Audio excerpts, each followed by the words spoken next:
Niretzat, egonaldia holan hitz gutxitan definitzeko izen da asko sentitzeko leku bat.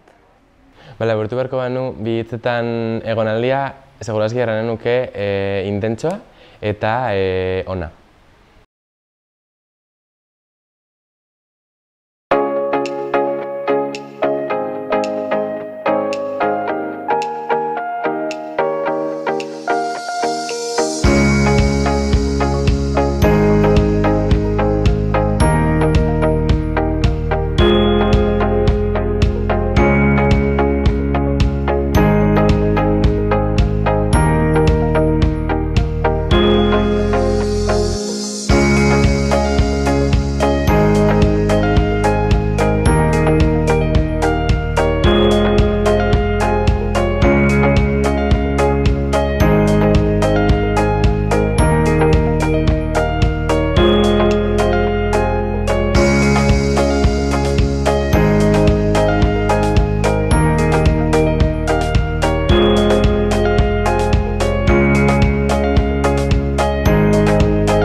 Hauts batean sormen egonaldia Euskaltzaindiako mintzola egitasmoaren bitartez bideratu dugu eta Euskal Herriko Bertsozale Elkarteak lagundua izan da eta horregatik aukera dugu egun hauetan gazteekin elkartzeko eta sortzeko. Izamara hurbildu diren gazteak 32 izan dira, plazak ere nahiko mugatuak zeuden, aterpeak ere mugagi hartzen dituelako, eta errandezakegu lurraldekotasunari dagokionez Euskal Herriko punta bakoitzetik hurbildu direla eta hori ere ospatzekoa dela.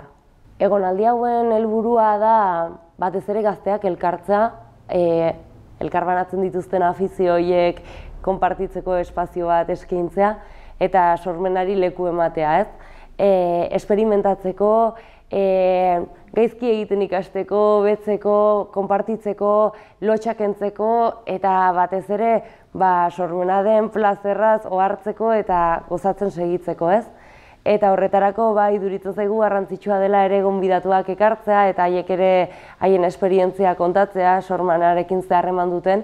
Eta horregatik aurtengo sormen egonaldietan eduki genuen lehendabiziko gonbidatuak izan ziren Gaizka Sarasola eta Martxel Rodríguez, gaizka musikaria da eta Martxel dantzaria eta oso ederra izan zen ze iruditzen zitzaigun ahots baten sormen egonaldiak izan ere gorputzak lekua behartzuela eta oso egokia eta dibertigarria izan zen.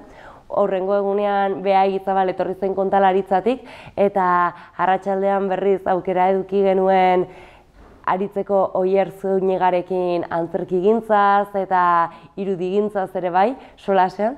Eta bukatzeko gaur Nerea Ibarzabal eta Ane Labaka etortzekoak ziren, baina Ane gaixotu denez Julio Soto etorriko da kantuan aritzera eta plazerra ere haiekin bertsolaritzaz, hitzaz eta sormenaz konpartituta hitz egin ahal izatea. Ni naiz Ibai leku ona, Endaiarra naiz, 18 urte dauzkat, eta etorri naiz sormen egonaldietara, lehengurtan etorri nintzelako, eta hori nabilelako bertsotan, bertso eskolan txiki-txikitatik, eta ere antzerkia egiten txikitatik, eta horrean sormena sustatzera etorri gara hona. Ni naiz Garazi eta nator Berriztik, eta erabaki naban etortzea sormen egonaldira da nire lehenengo aldia, baina egonaz urte askotan bertso lekutan eta beti pasau izen dut oso ondo. Orduan neguirako nahi naban olako leku bat eta erabaki naban apuntatzea. Orain arte ikusitakotik harritzen hau giroak da oso desberdina nire herrian dauen giroa edo klasean dauen giroa olako espazio baten dauenakin. Ze ikusten da zaintza eta monitorea dauzela saiatzen sortzen leku seguru bat eta gure artean dau oso giro ona eta hori giroa da eskeda pasada bat.